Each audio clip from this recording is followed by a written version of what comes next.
വിവാഹത്തിന് മുമ്പ് നമ്മളിങ്ങനെ ചിന്തിക്കുവേ, സമയത്തിന് എന്നെ ഇത്ര വിലയിരിക്കണേ എന്നൊക്കെ. പരീക്ഷയുടെ സമയമായി അല്ലെങ്കിൽ ആ സമയമായി ഈ സമയമായി എന്നൊക്കെ പറയുമെങ്കിലും അതിനൊന്നും അത്രയ്ക്ക് വലിയ പ്രാധാന്യമൊന്നും കൊടുത്തില്ല. കാരണം വലിയ കാര്യമായിട്ട് പഠിത്തമൊന്നും ഇല്ലാത്തതുകൊണ്ട്.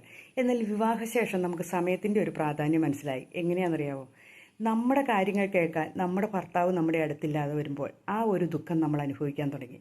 കാരണം നമ്മളെ അംഗീകരിക്കുന്നില്ല, നമ്മളെ കേൾക്കുന്നില്ല, നമുക്ക് വേണ്ടിയിട്ട് സമയം ചെലവെക്കുന്നു. നമുക്ക് എന്തോരം സാധനങ്ങൾ വാങ്ങിത്തന്നു, നമുക്ക് കഴിക്കാനുള്ള ഭക്ഷണം വാങ്ങിത്തന്നു, അല്ലെങ്കിൽ വസ്ത്രങ്ങൾ വാങ്ങിത്തന്നു എന്നതിലല്ല, നമ്മൾ പറയുന്ന പൊട്ട കാര്യങ്ങളാണെങ്കിൽ പോലും കേൾക്കാൻ ഒരു മനസ്സ് വെച്ച് നമ്മളോട് ചേർന്നിരുന്ന് എന്തുണ്ട് വിശേഷം, എന്നാ ഉണ്ട് കാര്യങ്ങൾ എന്നിങ്ങനെ ചോദിക്കുമ്പോൾ നമ്മുടെ ഉള്ളിൻ്റെ ഉള്ളിലുണ്ടാകുന്ന ഒരു സന്തോഷമുണ്ടല്ലോ.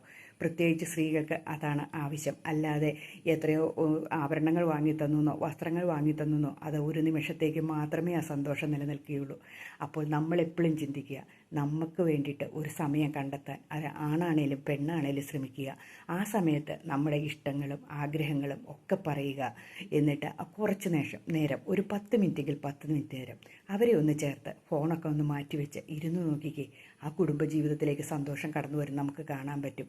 ഇത് അവരെ കേൾക്കാൻ സമയമില്ലാതെ വരുന്നത് ടിവിയോ മൊബൈലിലോ കയറി പോകുമ്പോഴാണ് സമയം പോകുന്നത്. അവരും അറിയില്ല, നമ്മുടെ ജീവിതം പോകുന്നത് നമ്മളും അറിയില്ലാത്ത അവസ്ഥയിലേക്ക് വരും.